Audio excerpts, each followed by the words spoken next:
Selamat datang kembali di Catatan Finger bersama saya Henry dan saya sudah kedatangan tamu Caem virtual. Janjiannya susah. Kalau janjiannya susah kadang-kadang suka nggak ketemu juga udah janjian. Tapi kali ini apa namanya? Kali ini gue sangat beruntung bisa pas waktunya. Pas dia nanya, pas gue available gitu. Biasanya sih dia yang nggak available. Selamat datang Mbak Ola Vina Harahap.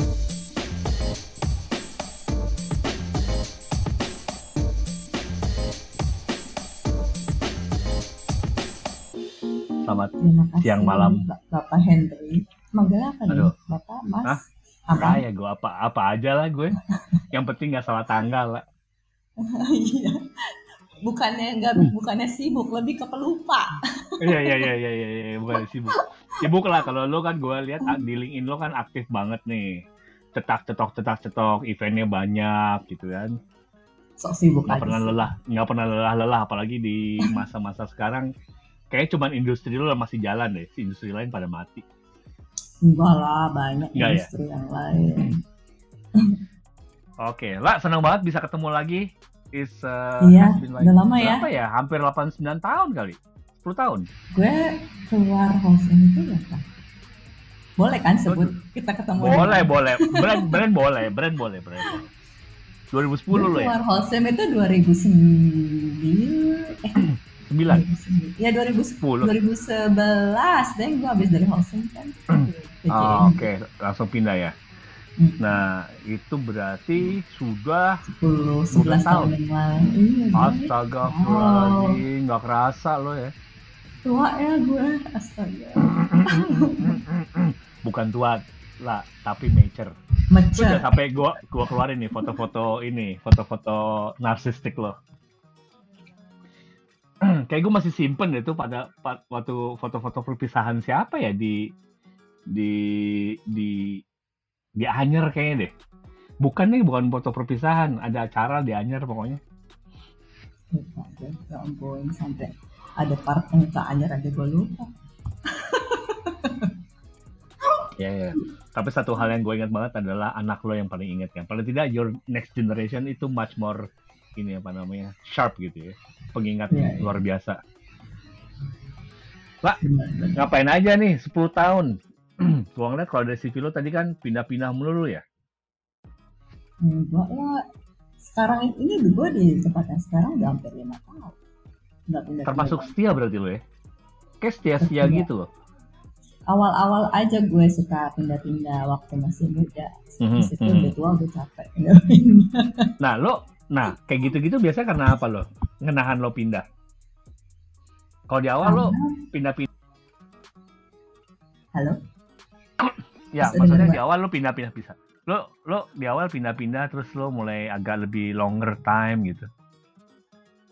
Nah, mencari jati diri kali, atau nggak mencari yang pas. Kayak awal-awal itu kan gue awalnya kerjanya di media, terus Mhm. abis itu dari media lihat bahwa oh yang punya duit di media tuh bukan orang media, yang punya duit itu Oh, brand, tapi gue oh, belum bisa oh. masuk ke brand, gue masuk ke agency dulu, baru dari Mhm. agency baru pindah ke brand. Di Mhm. brand kayaknya oh mestinya kalau di brand itu belajar berbagai macam kategori biar pintar Mhm. ya, makanya Mhm. akhirnya muter-muter kan dari Mhm. wholesale, terus dari Kimberly ke wholesale, terus baru ke JNJ.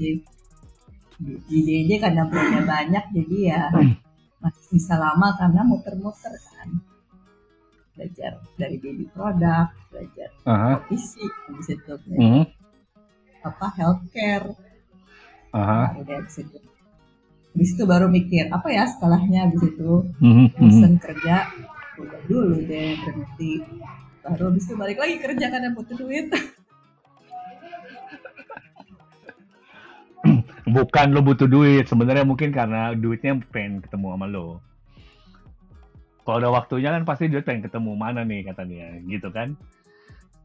Nah, di industri yang sekarang kan lebih, gue nggak tahu sih kategorinya apakah industri apa company-nya lebih ke agency atau lebih ke enabler gitu ya. How you categorize your current ini? corporation? Kalau tempat lo lagi ada sekarang? Kerjanya tetap sama, marketing, cuman produknya adalah company-nya teknologi company, tapi sebenarnya produknya adalah media platform ya, kalau bisa dibilang jenisnya apa. Ya, it's a platform gitu kan, platform di mana. Jadi lo balik lagi dong. Ekspresi. Balik lagi dong dari awal lo mulai. Enggak juga. Enggak juga sih, karena dulu waktu pertama kali itu kan kayak sebagai produk media dan gue berada di dalam departemen produksinya. Kalau sekarang gue dalam kapasitas gue tuh sebagai memasarkan platformnya, bukan bukan pelaku produksinya gitu, pelaku produksinya kreator yang ada di platform itu. Nah, dari semua learning curve lo, ada teori udah dari sekolahan, experience udah, is build something sort of like skill kan. Nah, kira-kira dalam your journey ini, what skill that did you got gitu? Did you earn? Dari bekerja. Dengan beda industri, dengan beda type of customers. Skillnya, ya ada hard skill sama soft skill kali ya. Ada skill yang benar-benar selama berapa puluh tahun bekerja ini, skill yang terasah dan yang berhubungan erat dengan profesi gue ya, skill yang berhubungan dengan marketing. Tapi di luar itu ya ada skill hidup lah ya, bukan skill pekerjaan. Skill hidupnya lebih kayak apapun pekerjaannya ini kepake gitu, which is menurut gue itu kolaborasi,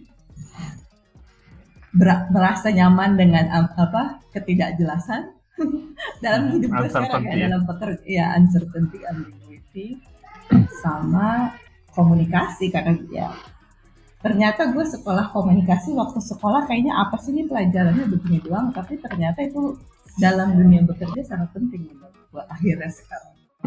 Jadi komunikasi sangat, jadi kalau gue tulis nih, kolaborasi, uncertainty, ambigu. Uncertainty mungkin sama ambigu mirip ya. Mirip ya, maksudnya mirip lah, more or less ya. Dalam bekerja itu lo harus nyaman dengan ambiguitas. Banyak yang nggak jelas. Iya, banyak yang nggak jelas, tapi berusaha membuat kejelasan untuk diri sendiri. Tapi mungkin yang si ambigu dan uncertainty ini ada lebih ke ini kali. Lo berada di situasi di mana lo meramu sesuatu yang lo nggak jelas in the beginning pastinya. Bahkan end-nya aja lo nggak tahu gitu. Tapi it's building up sehingga mulai ke shaping nih yang harus dikerjain gitu. Atau gimana? Seringnya gue tahu apa yang mau dituju, tapi cara menujunya itu gimana itu yang tidak tahu. Lebih cara tahu cara menujunya. Oke. Dan nah, biasanya harus belajar. Kadang orang ada yang tujuannya ke sana, dia maunya udah tahu belok kanan belok kiri, naik turunnya dia mau tahu. Tapi di dunia gue menyadari sekarang di dunia pekerjaan caranya banyak. Lo bisa lewat rute A, rute B, lewat darat, lewat udara, lewat laut. Tapi semua orang punya preference masing-masing, dan you have to figure out what's the best route for you. Waduh, gue mesti berguru sama lo nih dengan masalah uncertainty nih. Nah, soalnya kan kalau bicara tentang uncertainty kan bicaranya adalah tentang apa ya? Kalau tadi lo cerita ya, uncertainty, kemudian ada yang udah tahu belok kiri belok kanan, sebenarnya kan cuma ngulang ya kalau itu. Tapi kan kalau ini exactly is a totally different. Yang dibutuhkan adalah sebuah creativity lu untuk memfigure out gitu. Berarti sebenarnya lo kan orangnya kreatif. Iya, butuh kreativitas untuk bisa nyaman dengan ketidakjelasan. Iya kan? Kayaknya banyak yang, kalau dulu pengalaman gue kayaknya juga kita banyak bekerja bersama di sebuah sesuatu yang tidak jelas juga. kita kebayang sih end-nya, bahkan di awang-awang sih kelihatan kebayang gitu. How to-nya ya urusan ntar. Iya. Makin kesini bekerja, gue nggak tahu ya, mungkin makin kesini pekerjaan itu memang makin banyak. Ya apalagi sekarang lagi pandemi, lebih banyak lagi eksternal faktornya yang membuat jadi bikin lebih makin banyak ambiguitas. Oke. Jadi you love the ambigu ya. Ini kayaknya bisa jadi judul tematik. I don't love it, but I learn but you to deal live with it. Yeah. You have lived with it. Dan dua lagi adalah cerita tentang kolaborasi serta komunikasi. Nah, kolaborasi ini kadang-kadang nggak tahu ya, kalau gue merasa bahwa somehow kolaborasi ini adalah barang mahal. Skill mahal gitu, skill mahal. Dan skill mahal ini kadang-kadang kayaknya ada faktor lain yang kayaknya in our social culture tuh kayaknya agak sulit gitu. Nggak tahu ini dari my perspektif ya, dari experience gue. Tapi gue nggak tahu kalau dari lo gimana.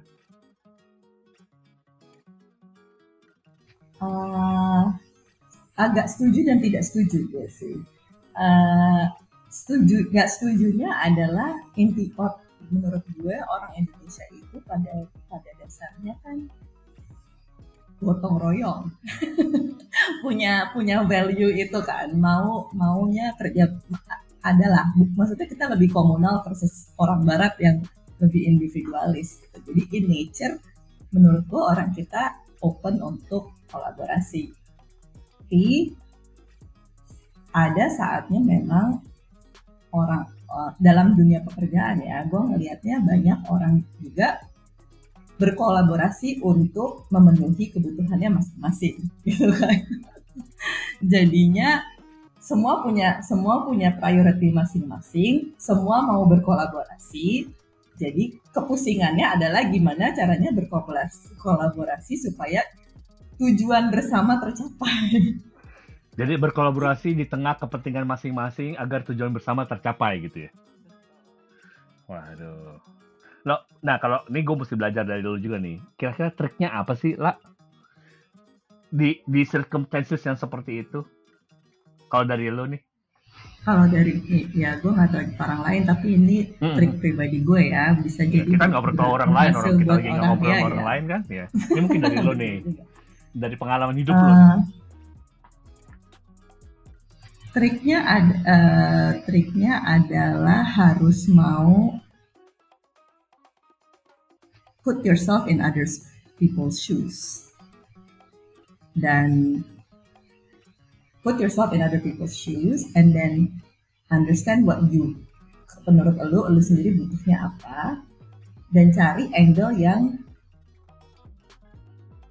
matching untuk berdua. Win-win situation untuk berdua.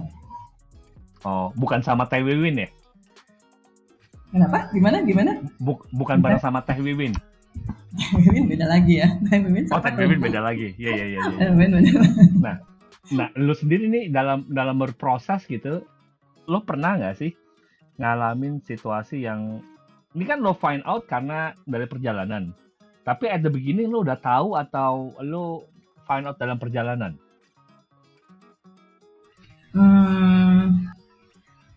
Gue udah tahu, tapi in certain roles, di certain jobs, gue merasa hal ini makin especially role gue sekarang ya, atau pekerjaan gue sekarang, atau mungkin nature pekerjaan zaman sekarang, gue nggak tahu juga. Hal ini menjadi makin sering terlihat aja gitu. Keharusan untuk berkolaborasi itu menjadi makin kelihatan, tapi juga nggak jadi lebih mudah juga karena semua orang mau kolaborasi. Oke.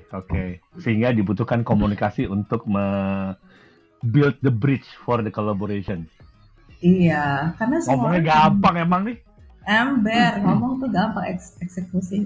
Karena semua orang pengen maju, semua orang pengen berhasil, semua orang punya OKR KPI masing-masing gitu kan. Kadang KPI A sama si B nggak berhubungan sama sekali. Tapi kalau lu kerja sendiri-sendiri lu juga nggak akan berhasil, ya kan? Jadi gimana caranya lu bisa berhasil bareng-bareng sih, itu ya PR apa namanya, the art of working, the art of being in a professional situation. Mencari celah gimana lo bisa mencapai tujuan. Oke, ini tipsnya keren banget nih saudara-saudara sekalian. Jadi lo mesti put yourself in other people's shoes, lo understand what the other people need juga, dan lo tap in the gray, the arsiran ya, kalau mungkin arsirannya. Betul, benar, arsirannya. Agar bisa arsirannya sehingga bisa align sama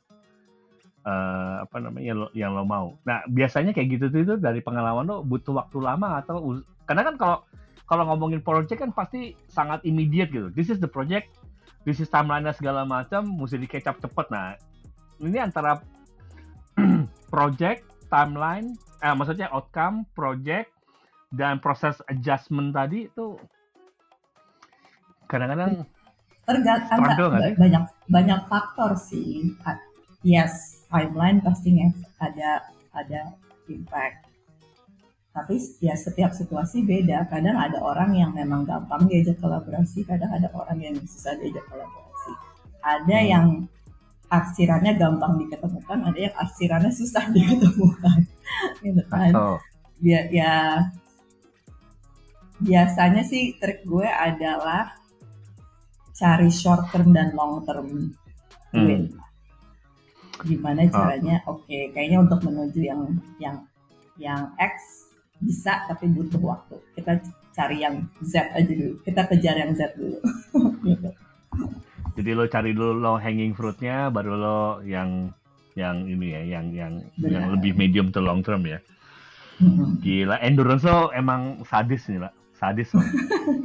Makanya gue bilang gue tidak menyukai, bukannya gue bisa suka dengan ambiguity, gue sudah bisa hidup dengan ambiguity. Lo seperti layak lo hidup dengan COVID ya, berdampingan gitu kan? Iya, kita udah hampir 2,5 tahun kan? 2,5 tahun. Well, oke. Sekarang kayak kita mesti break dulu lah, biar yang lain bisa minum ya, bisa makan, bisa ke belakang, bisa pause, bisa buka pintu kereta. Kali ada yang baru buka pintu kereta, keluar keretanya ya. Aduh, gue udah lama banget nggak commute naik kereta, jadi pengen. Serius loh. Kita bakal lanjutin lagi setelah yang ini.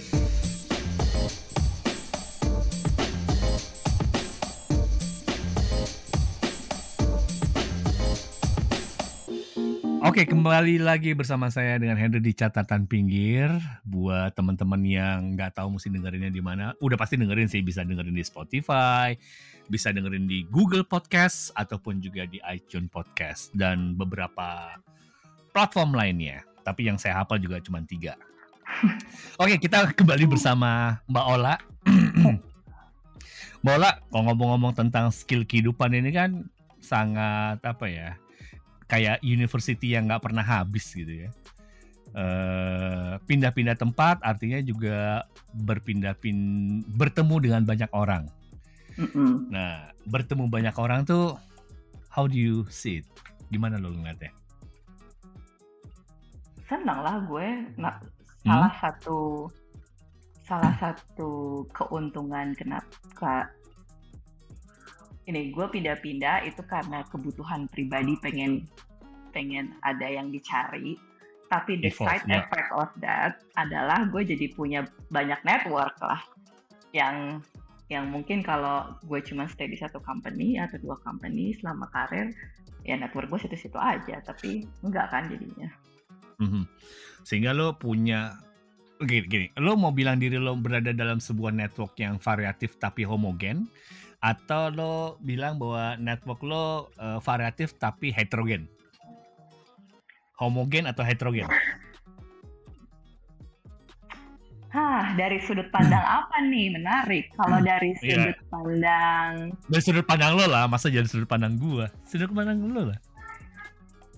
Dari sudut pandang industri yang gue dari sudut pandang gue sebagai seorang marketing profesional, menurut gue beragam karena gue punya experience di macam-macam industri.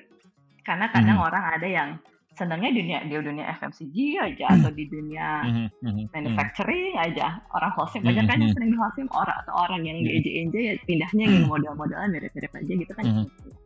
Kalau dilihat dari sisi itunya sih menurut gue network gue cukup beragam karena gue pindah-pindah industri. Tapi mungkin dalam kacamata yang sudut pandang yang lain, network gue gak beragam dari sisi ya pekerjaan gue kan itu aja gitu di bidangnya marketing aja gitu kan. Jadi mungkin gue nggak punya tuh network di dunia finance atau di dunia HR gitu kan. Gue nggak punya network itu. Tapi lo pindah-pindah dengan beda-beda industri itu lo nggak dimarahin sama orang HR-nya apa? Karena orang HR kan biasanya nih kalau gue ngobrol tendensinya adalah mencari orang yang experience di same field gitu. Gue malah menggunakan itu sebagai unique selling proposition gue ke HR karena gue punya I can bring a perspective yang orang lain mungkin yang industrinya mirip-mirip nggak punya kan. So ya gue balikin lagi aja ke samaan industri gue malah my strength gitu. Oke. Tapi pernah nggak sih lu ditanya kayak gitu sama orang HR pas saat interview? Enggak. Lebih ditanyanya misalnya kenapa pengen pindah gitu. Tapi nggak pernah dipertanyakan kenapa lu industrinya kok beda-beda banget gitu. Oke. Kenapa pengen pindah? Ya saya mau bayar listrik sama bayar anak sekolah saya. Iya, harga cabai naik terus, harga minyak naik terus. Harga minyak goreng, harga minyak nggak naik, barangnya nggak ada. Iya benar. Barangnya nggak ada. Nah, lu kan sempat juga tadi lu cerita, lu sempat kuliah lagi gitu ya, lu break dan lu meninggalkan tanah air untuk kuliah. Berarti kan lu kembali lagi dengan network, either lu kembali dengan network yang kosong atau lu kembali dengan network yang lu bring it from the States gitu. Oh itu bener banget sih. Itu kan kehidupan juga ya lah ya. Kehidupan banget. Gue waktu memutuskan cabut, sebenarnya itu bukan ketakutan gue sih. Gue nggak ketakutan kehilangan network. Ketakutan gue adalah gue mengalami kemunduran dibanding network gue. Oh ya? And then, iya, tapi setelah itu karena lu sekolah, jadi lu merasa bahwa lu mengalami kemunduran pada lu balik lagi to the field, lu merasa takutnya laid back gitu ya, apa namanya? Have a behind. Iya, maksudnya lebih kayak orang-orang, gue sekarang lihat orang-orang yang sama-sama mulainya start dari gue di awal punya title yang lebih canggih-canggih banyak. Tapi ya gue adalah ketidakpercayaan diri gitu. Kalau gue langsung begitu gue balik, walaupun gue balik dengan tambahan ilmu, tetap aja gue masih punya in the back of my mind, gue kehilangan beberapa tahun gue nggak bekerja gitu kan. Jadi kayak ada a bit step, kayak ada ketahan, kayak orang tinggal kelas gitu waktu sekolah gitu kan.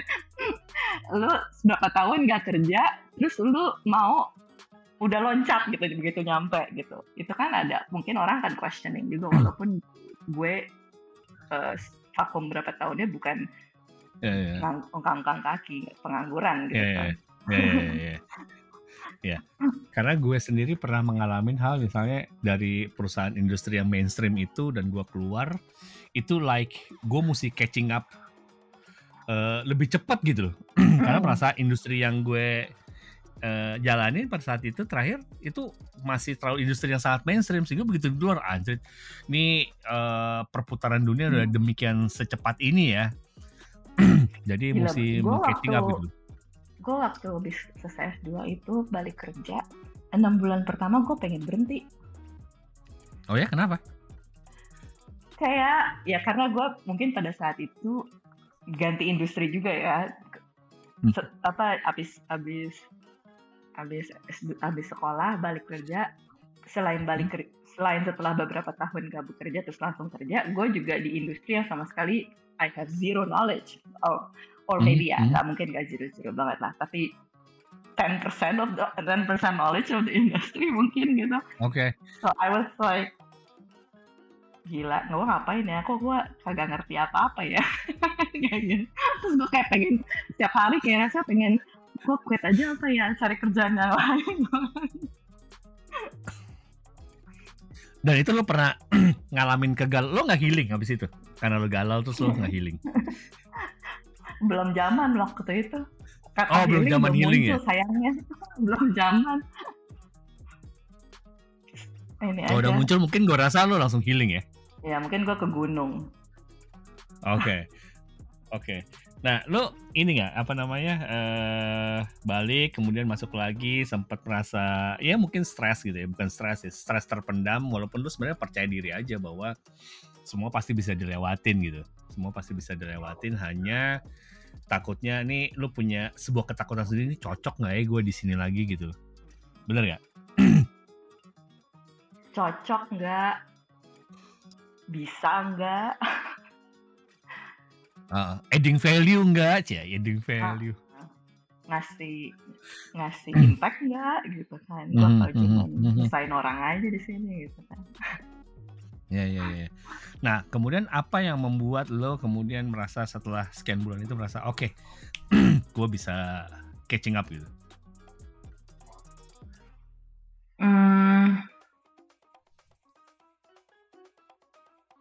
Mungkin ya itu ya tadi yang gue bilang, waktu gitu.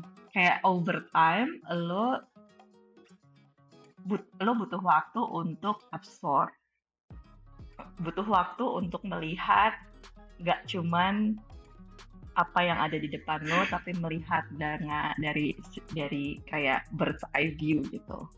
Dan lo butuh waktu untuk connect the dots. Gue sih kayak gitu, tapi waktu di 1-6 bulannya itu kayak rasanya tuh kayaknya gue udah bersaifu tapi kok nggak ngerti ya, kayaknya gue udah connect dots tapi kok gue nggak ngerti ya gitu. Tapi ya emang it takes time aja gitu. It takes time, benar. Ini kan lo ngomong-ngomong it takes time nih, pengalaman kan memang tidak bisa dibohongin ya lah ya.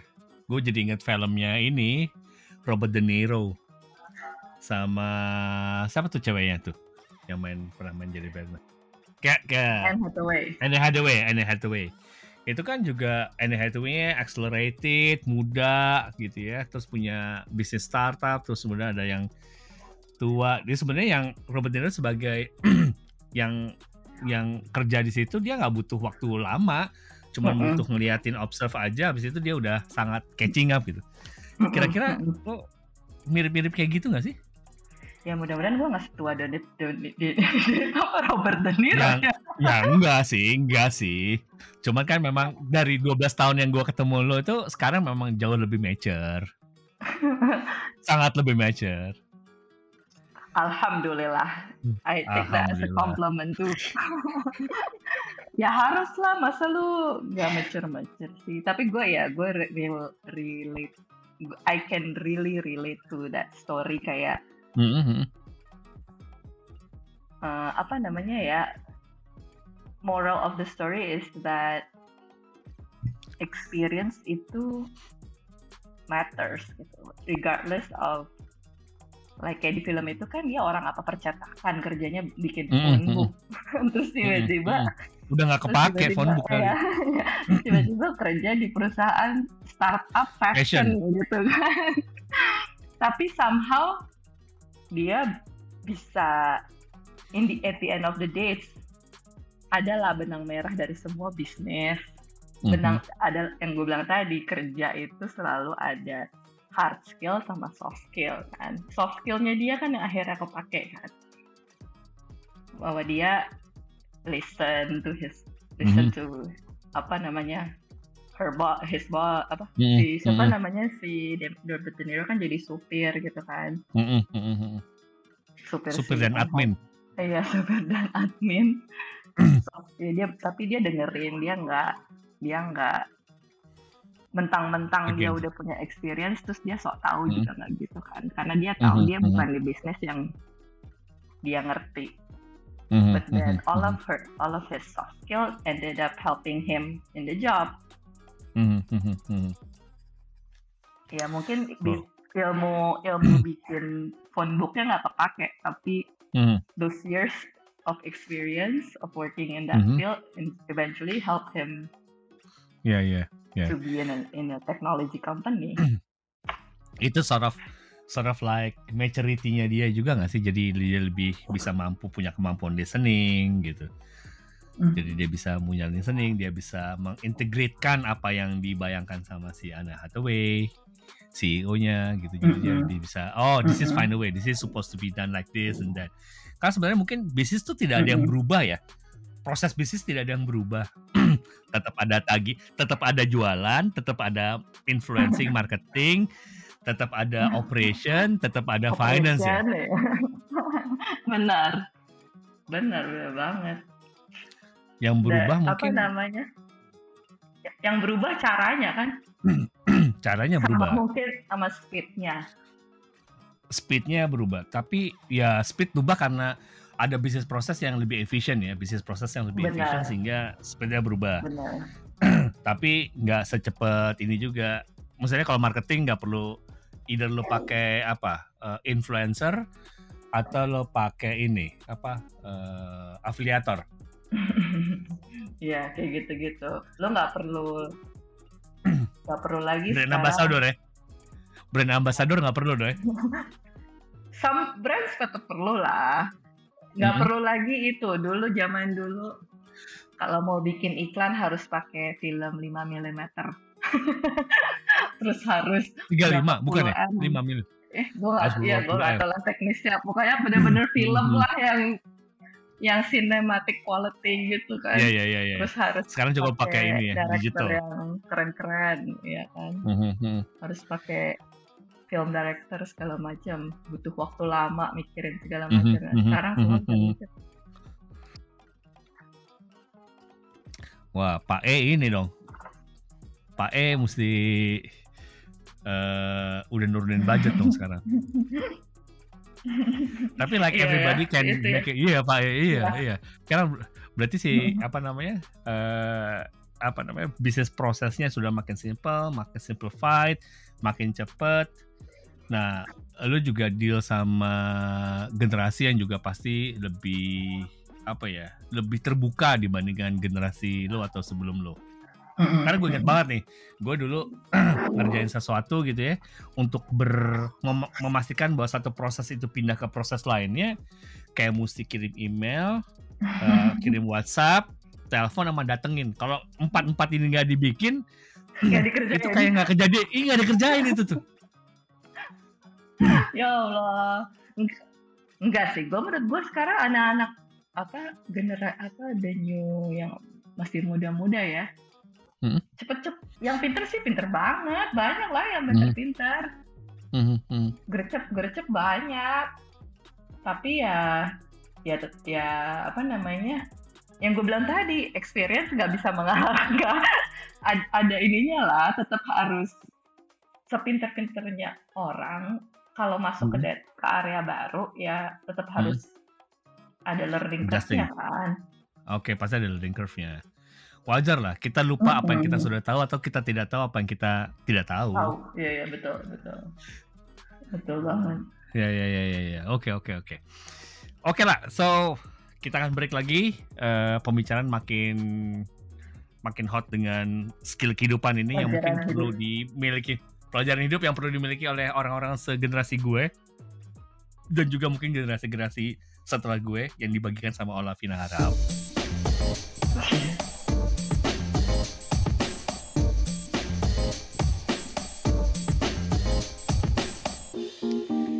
Oke, masih bersama Mbak Olavina Harahap. Semoga belum bosan ya dengerin kita berdua ngobrol.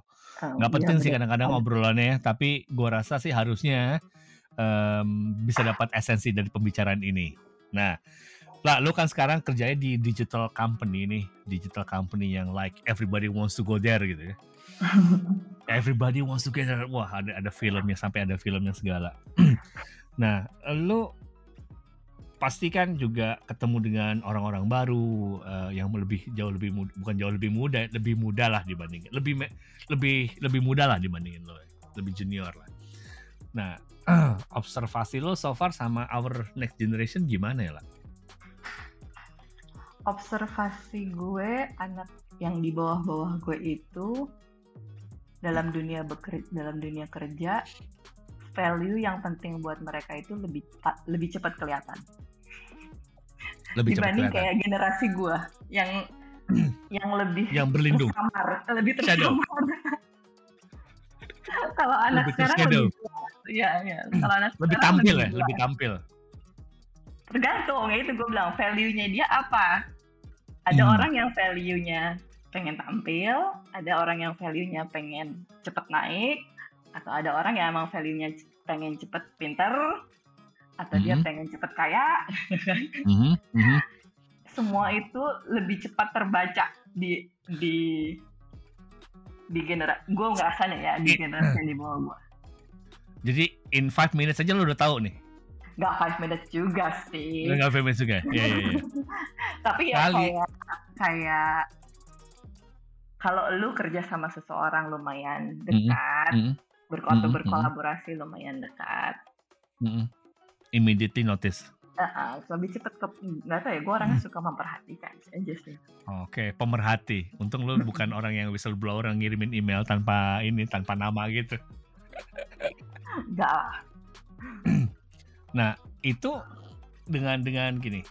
Itu kan, tapi apakah itu bisa lo generalisasi atau memang mungkin ya kebetulan lo ketemu aja yang gini?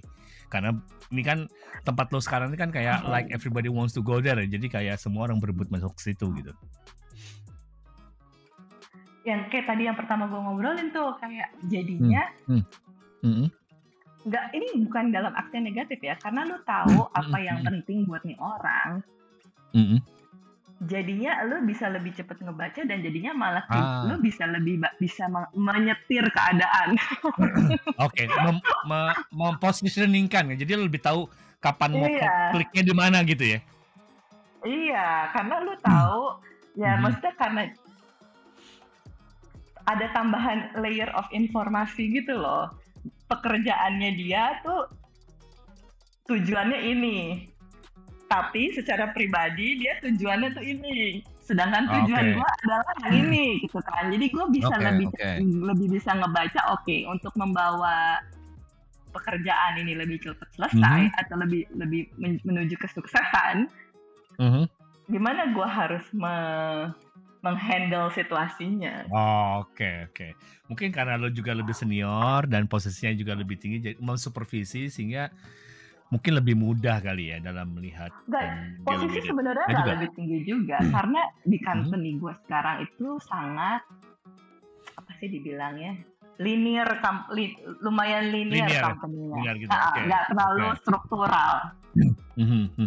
Makanya itu lebih susah lagi kadang. Lu nggak segampang itu nyuruh orang lain kerja, karena nggak semua orang anak buah lu. Makanya perlu skill membaca apa yang penting buat orang itu secara pribadi dan apa yang penting buat orang itu secara pekerjaan. Sehingga mudah untuk mencapai tujuan bersama. Betul. Asik. The art of doing your job. Nah, itu kan dari lo ya, itu dari lo. Nah, apakah generasi yang di bawah lo ini juga bisa melakukan hal yang sama pada saat melihat peers-nya dia atau linear dia? Iya, peers kan akhirnya karena linear tadi. Iya. Kalau lo mungkin lo kan bisa ngelihat karena lo sudah punya experience ya. Tapi yang lebih muda ini apakah pada saat have to deal with it gitu ya? Dari observasi lo, apakah mereka masih cukup punya capability gitu untuk plug and play, mengoiling gearnya? gue nggak bisa generalis ya, apa namanya, Mhm. ada orang-orang yang punya, maksudnya even younger tapi punya Mhm. skill itu untuk bisa Mhm. put yourself in other people's shoes Mhm. gitu kan. Mhm. Mhm. Mungkin juga karena pendidikan zaman sekarang berbeda gitu kan, udah lebih baik lagi dari zaman kita. Tapi ya ada juga yang enggak gitu kan, atau belum menyadari gitu. Ya, Oke. nggak semua, nggak ada kok orang-orang yang bisa membaca situasi lah, bukan yang Ya, kayak memakai kacamata Oke. kuda gitu ketika bekerja. Ya. Artinya kan sebenarnya mungkin juga tidak bisa generalisasi, but in majority lebih mudah terlihat dan terbaca, sehingga sebenarnya ini satu sisi memudahkan untuk twist gitu ya, untuk nge-tweaking, untuk mengoiling, sehingga objektifnya bisa cepat tercapai sama-sama gitu ya, Pak. Oke. Ya benar. Pak, ini memang skill kehidupan yang sangat apa ya? Yang lo pelajarin ini dan yang lo alamin ini adalah bisa jadi buku kalau lo tulis kali. Really? Aduh, kayaknya gue nggak berani. Siapa yang mau baca? Lah kan, kalaupun tidak terbaca kan menjadi living notes, living Legacy document. gue ya. Legacy lo. Mungkin anak lo ntar baca, mak gue dulu begini gitu kan, cucu lo bisa baca yang bagus gitu. Tuh ya. Iya. Padahal udah terfasilitasi. Mungkin buku udah nggak ada kali ya, tapi somehow gue sendiri sih masih suka buku ya dibandingkan digital. Masih banyak lah. Masih ya? Bacanya di Kindle kali sekarang ya. Ya, tapi ya nggak tahu ya. Ini beda-beda, kembali lagi ke beda-beda ini ya, beda-beda cerita. Oke. Nah, kita udah ngomongin tentang observasi lo. Nah, kalau menurut lo nih, ada sih, lo pernah ngalamin peer pressure nggak sih dari, ini kan lo kalau lo bekerja bareng sama yang lebih muda, lo ngalamin peer pressure nggak sih dari mereka ini? Banget lah. Peer pressure sebenarnya, peer pressure pasti ada dan masih gue rasakan. Tapi I've come to a point that I don't let it get in my way, or I don't, apa ya, mungkin karena yaudah masalah hidup gue juga udah banyak, ngapain gue nambah-nambah masalah hidup lo kan nggak ada lah. Masalah hidup lo kan cuma kalau janjian sama gue doang. Lupa. Nggak tahu ya, kayak peer pressure masih ada banget, maksudnya apalagi gue kerja sama orang-orang yang banyak yang lebih muda, terus jauh lebih pinter-pinter gitu kan, pinter ngomong, pinter represent themselves, pinter articulating what they want to say or do gitu kan. Kalau yang seumuran sama gue, peer pressure dia udah posisi jauh lebih tinggi gitu kan. Tetap ada sih kalau gue mau ya itu, tapi gue sekarang filosofinya kalau lagi merasa kayak gitu, filosofinya adalah jangan selalu melihat ke atas. Oke. Tapi kan organisasi lo linear, kan jadi harusnya nggak ke samping. Iya, melihat ke samping atau ke bawah. Melihat ke samping atau ke bawah. Karena bisa juga kan peer pressure itu terjadi karena mungkin misalnya kayak gue aja nih, gue kan tua gitu, maksudnya lebih tua gitu, lebih mature gitu ya. Mature gitu ya, ngobrol sama anak-anak lebih muda. Ini kenapa sih bapak ini tua banget, lama banget sih mikirnya, ngerti nggak sih gitu kan? Itu kan kayak sort of like peer pressure juga, nggak usah kita temenan gitu. Itu tua kayak merasa kayak itunya ada, tapi gue juga ada perasaan yang apa ya, kayak memang gue banyak nggak taunya, tapi gue juga banyak taunya kok gitu. Oke. Soalnya kan ingat banget lo mungkin tahu ini, tapi gue tahu ini gitu. Oke. Semua orang tuh punya spesialitas ya. Semua orang punya spesialitas. Semua orang punya, ada yang dia lebih dulu tahu, ada yang dia belum tahu. Karena seingat gue kalau pas kerja bareng sama lo dan sama teman kita satu lagi, kayaknya hampir tidak ada hal-hal seperti itu deh yang terbayang di kepala gue soalnya. Oh ya? Iya, gue nggak ngerasa bahwa lo tidak tahu, bahwa bahkan kan atau gue tidak merasa Nina lebih tahu gitu atau tidak tahu, tapi bagaimana kita achieve the same project all together gitu dan ngedrive everything together. Ini yang gue rasain kalau gue flashback 12 tahun yang lalu ya. Kecuali another sector ya, karena kita sama-sama di area yang sama, jadi bahasanya masih sama. Tapi kalau udah gue bicara beda sektor ya mungkin karena faktor tadi, makanya gue nanya. Ini kalau lebih tua, kalau dulu tuh gue mesti email, WhatsApp, datengin telepon itu. Nah mungkin sekarang tidak perlu terjadi hal seperti itu. Cuman sekarang kan jadi kayak menurut gue orang lebih gampang digerak. Anak-anak muda itu lebih gampang digerakkan untuk bekerja karena ambis apa ya, mereka lebih, nggak tahu ya, gue ngerasanya lebih ya persaingan kali ya. Lo harus there's a need to perform yourself, to perform at what you do gitu kan. Kayak mungkin pressure untuk perform itu belum terlalu heavy di generasi atas kita. Menurut gue kayak di generasi bawah kita, the need to perform is more evident daripada generasi more heavy ya. Oke. Walaupun mungkin kalau di luar Jakarta mungkin, atau di Pulau Kalimantan atau Pulau Sulawesi, iya beda lagi itu, ya. beda cerita gitu, beda cerita. Benar. Ini gue lihat dari situasi yang gue lihat sekarang, karena urban megapolitan. Semua mau perform. Semua mau in perform. a positive way. Iya, oke. In a positive way. Buat bisnis, this is sangat menguntungkan karena bisa mempercepat dan mengakselerasi growth ya dari sebuah perusahaan ya.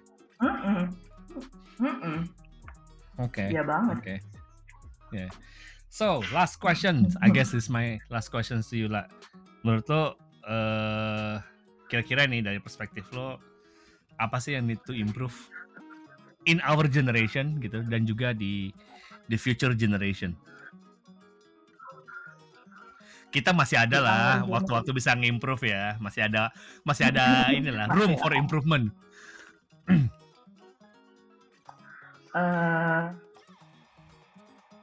Generasi gue.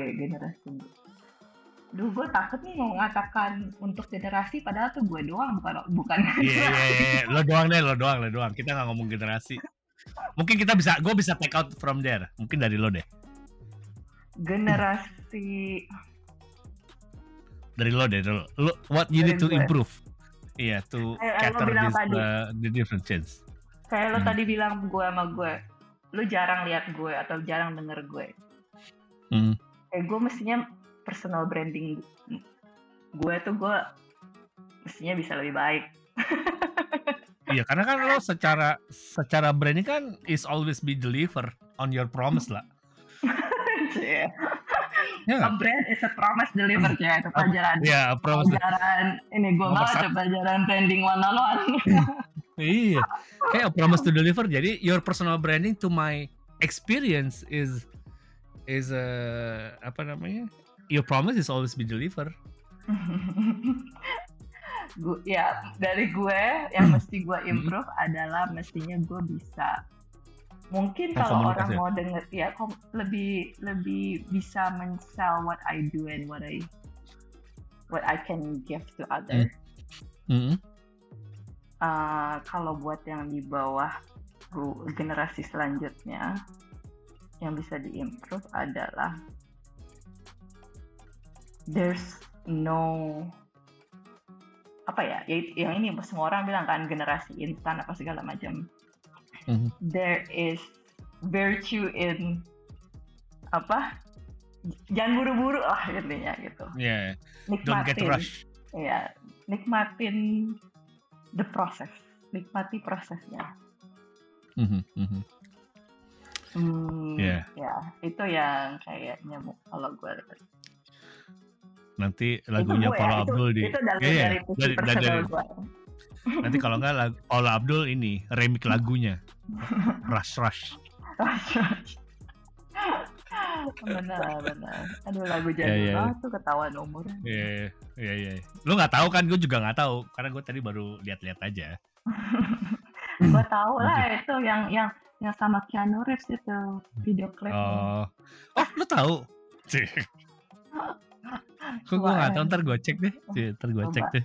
Ya. Oke. Lah, thank you banget for your time. Relate nggak lo tapi sama apa yang gue bilang? Enggak ya? Iya, sangat relate lah, sangat relate bahwa untuk yang younger generation itu perlu take your time, chill, relax gitu, don't get too rush. In our generation is banyak juga di generasi kita yang presenting yourself lah, karena mungkin ada limit. Karena gue ingat banget waktu zaman gue kuliah aja, gue mau nanya aja masih mikir pertanyaan gue kira-kira salah nggak ya kalau gue nanya gitu ya. Iya kan? Nah, itu kayaknya generasi kita ya, kayak gitu ya. Iya. Generasi Gue kita nggak mau nanya karena takut salah gitu. Takut salah. Pertanyaan gue salah nggak ya kalau gue nanya gitu. Itu baru pertanyaan gitu. Padahal memang nggak tahu gitu. Emang nggak tahu. Benar. Itu gue lihat banget pas gue S2 tuh. Tahu ya? Anak-anak di bawah gue waktu gue S2 itu kan banyak banget momen-momen di mana lu kayak disuruh mengungkapkan pendapat gitu kan, what do you think gitu kan. There's no right or wrong gitu kan. Kadang gue sering mendengar people are just talking for the sake of talking. Oh iya. Just talking. Aca. Kayak either dia mengulang apa yang sudah dikatakan atau dia ngomong kayak purely like di dalam konteks akademis ya, bukan dalam konteks dia ngomong cuma biar kelihatan aja sama dosennya. Dapat kredit kalau ngomong soalnya. Iya. Gitu. Tapi itu jadi bikin gue mikir juga, kenapa gue nggak bisa ya udah ngomong aja for the sake of ngomong biar lo dikenal sama dosennya. Iya. Take notice ya. Iya. Getting notice. Bahkan gue berbicara di depan publik, bukan publik ya. Gue bicara di depan panelis waktu gue rekrutmen dulu, waktu early my career itu gue kayak merasa gila, gue udah breaking the wall banget nih gitu. Padahal harusnya itu sesuatu yang biasa gitu. Iya, itu udah out of your comfort zone gitu ya. Udah kayak out of my comfort zone banget. So anyway, thank you lah. Banyak yang bisa kita ambil. Semoga teman-teman yang lain yang mendengarkan catatan pinggir juga bisa mendapatkan take out dari pembicaraan dan ngobrol-ngobrol. Ya, tidak membosankan lah, gila. Ini pelajaran hidup tuh tidak pernah ada membosankan. Kadang-kadang sudah ada yang pernah ngalamin, kadang-kadang belum pernah ngalamin, atau udah lupa apa yang pernah dialamin gitu. Jadi ini bisa mengingatkan kembali atas kejadian-kejadian yang dialami dalam kehidupan menuju karir yang lebih gemilang. Oke, terima kasih banyak. Jangan lupa dengarkan terus catatan pinggir di Spotify, di Google Podcast, ataupun juga di iTunes Podcast. Karena setiap minggu akan hadir teman-teman yang bisa diajak ngobrol dengan knowledge baru, baik tentang kehidupan maupun hal-hal yang akan menjadi penting nanti di masa depan. Thank you banget, lah. Sampai ketemu lagi ya. Terima kasih sudah diundang.